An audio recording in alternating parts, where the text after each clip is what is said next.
I appreciate you taking the time to speak with us. Happy to do it. North Carolina, the only state in the country without a budget. You have been praised for your efforts to reach across the aisle, work with Republican lawmakers.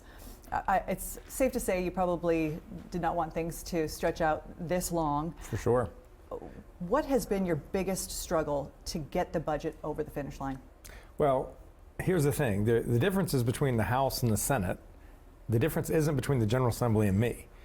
There are issues that they're negotiating about. The House has a more fiscally responsible budget because they're not engaging in reckless tax cuts the way the Senate has. The Senate's investing in the Children's Hospital, which I think offers incredible promise not only to sick kids, but to the economic health of the region. So to me, I could solve their budget disputes pretty quickly, but they have to solve it each other. How do you get in the middle and try to get to an agreement, though? You're the governor. Yeah, well, I talk to them regularly, and we flesh out what the differences are. I wish that I could create the same level of urgency in them that is necessary. I think they're each willing to wait each other out. That's not good. It's not good for our public school teachers who've not gotten a raise. We're among the lowest paid teachers in the whole country. Mm-hmm. It's not good for law enforcement, where we have a lot of vacancies. We need to raise law enforcement pay for our state law enforcement. We need to help local law enforcement agencies fill their vacancies. It's not good for our public servants who do all the incredible work serving the people of North Carolina.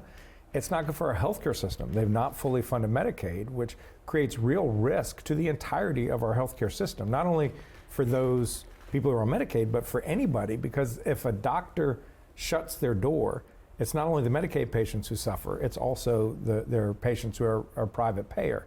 So there's true urgency that the legislature pass a budget. I called them into session last month to tell them to focus on Medicaid.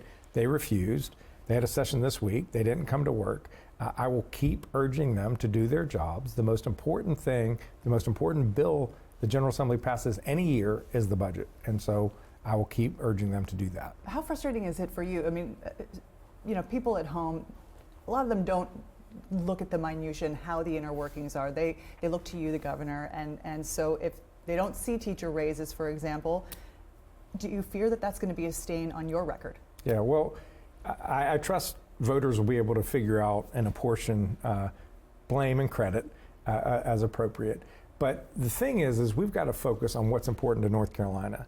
And as long as we do that, then the voters will reward anybody. The average voter doesn't care if it's a Democrat or Republican. They just don't. Of course, there are partisans in each corner, but the typical voter, they just want somebody who cares about the issues they care about and has a plan to address them. And I've been able to work with this legislature constructively on issues that do matter, things like Hurricane Helene relief or creating jobs across the state or promoting public safety, fixing the DMV.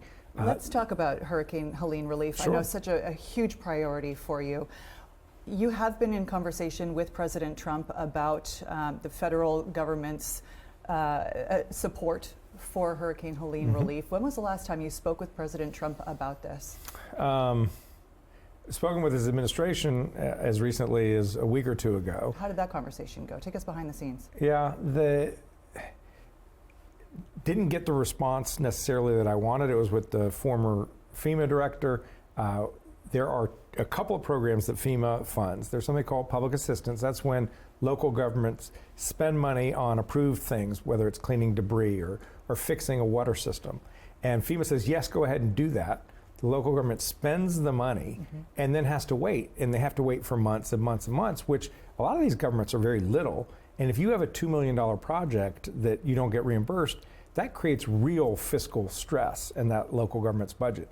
So helping to get that money loosened up has been a real priority. We've had some success with public assistance. There's another program, which is called hazard mitigation, which is about trying to make it more resilient. Yep. Maybe it's a house that's in a flood zone where the government will buy out the homeowner so they don't rebuild and the homeowner can move on with their life and go do something else.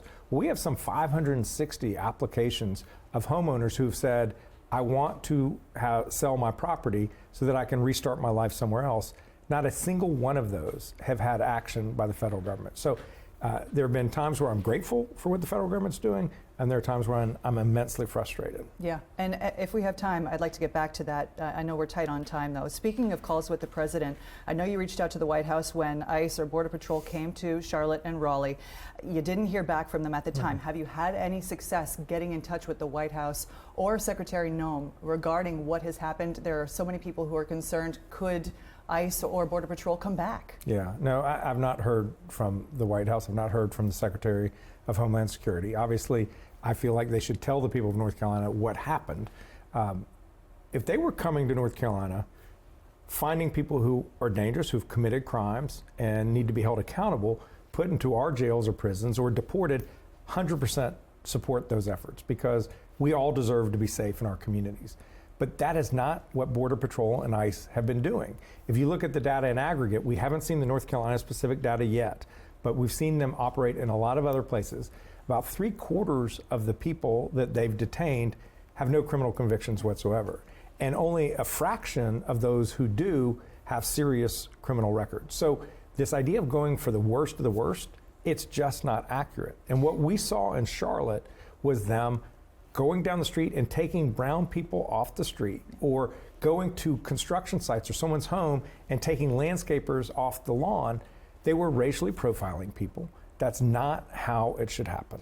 You haven't been able to get in touch with the White House regarding this major incident that happened in North Carolina. I know you reached out via writing a letter to Secretary Noem.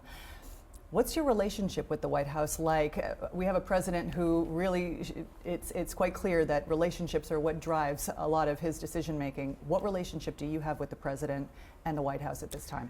Well, we focus on what we can work on together. They were helpful on Hurricane Helene, focusing energy on debris removal. I will credit the president on this. He came to Western North Carolina in January, and he saw the debris that was there, and he charged his administration with really attacking that problem. We've removed 15.5 million cubic yards of debris. That's just a phenomenal amount of stuff. He helped with that.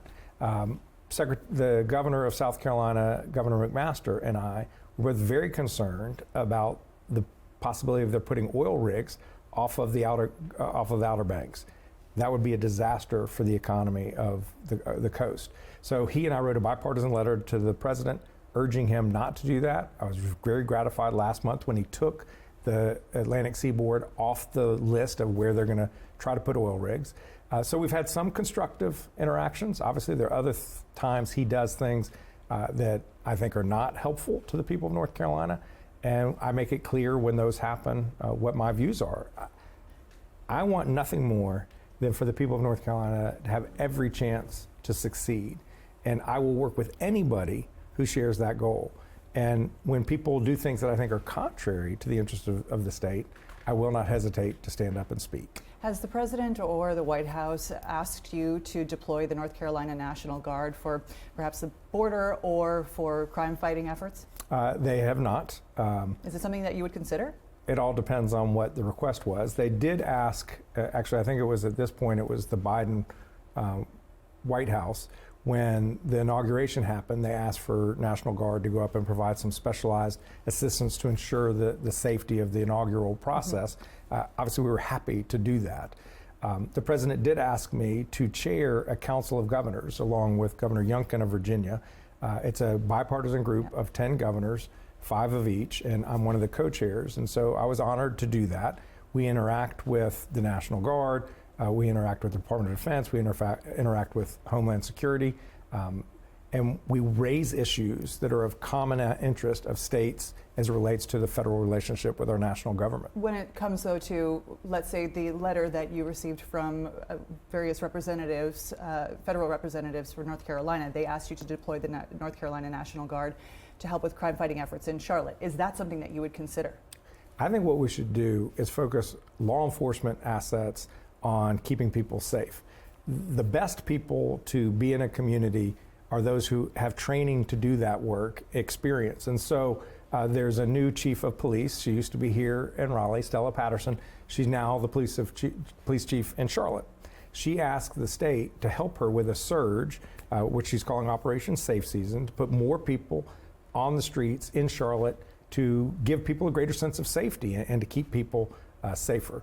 We were happy to have the Highway Patrol and the SBI and the ALE, Alcohol Law Enforcement, to assist in that enterprise. I think that's when we will achieve the greatest public safety, is when trained law enforcement do this work, not soldiers.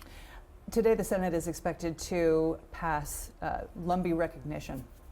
You have spoken about this, but I wanted to just get on this day with them signing it, or let me say with them passing it, with it going to President Trump's desk for signature. Any thoughts? Yeah, anything you'd like to say? It's exciting. The Lumbee, obviously, they predated the state. The state recognized them well over 100 years ago as a state-recognized tribe. However, they were never recognized by the federal government. They're the largest tribe east of the Mississippi. They're focused predominantly in Robinson County, but they're also in Hoke and Cumberland and a couple of others.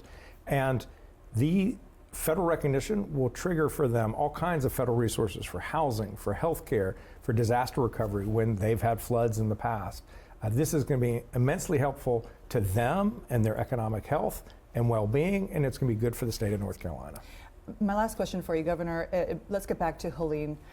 You spoke immensely about it when I was there at on Victory Night when you won the election. This was the topic that you kept coming back to was Helene relief. Clearly a priority of yours. It remains. When you look back on the year, how much time, if you could put a percentage, how much time would you say has been dedicated to Helene relief in your governorship? I probably can't answer it with that degree of specificity, but what I can say is I start my every daily call with an update on Hurricane Helene. Every agency that I oversee in all the various departments are focused on what their role is in the recovery. I'm really proud of how hard this team has worked. I've spent a lot of time in Western North Carolina. I've been out there dozens and dozens of times, and every time I go, I'm inspired again by the grit, the determination of those folks. You know, whether it's Matt and Michelle Bands getting their restaurant and Gem Mine reopened in Chimney Rock, or Josh Kopus getting his hotel and bar reopened in Marshall, or any of dozens of other small businesses. It makes me want the state government to have the same level of urgency. And so we were the first state to start our federally funded housing program in the country of states impacted by Helene. In fact, faster than any state after a major hurricane in more than a decade. We just announced this week about $280 million in grants to Western North Carolina towns and water systems to shore up and make them more resilient in the future. The first state impacted by Helene to do that. We had a state-funded program through our Office of State Management and Budget that will put $50 million in local government. From the day the application opened to the money being dispersed was 7 weeks. So my mantra to my team is urgency. The people of Western North Carolina are working hard with urgency. We have to match that urgency to the best of our ability. What keeps you up at night with this Helene relief looking into 2026? What will be your big priority to make sure that ball continues to go? It's an abandonment by the federal government. That's what keeps me up at night. So far, the federal government. Happening? What? Is that happening? I don't know. It has not. I fear abandonment. It has not yet happened. They obviously have the chance to fix it because they can pass a bill. There has not been special funding for Western North Carolina since December of 2024, the previous administration. So the state has received about $6 billion from the federal government, maybe a little bit more at this point. That sounds like a lot, but it's only 10%, 11% of the overall damages.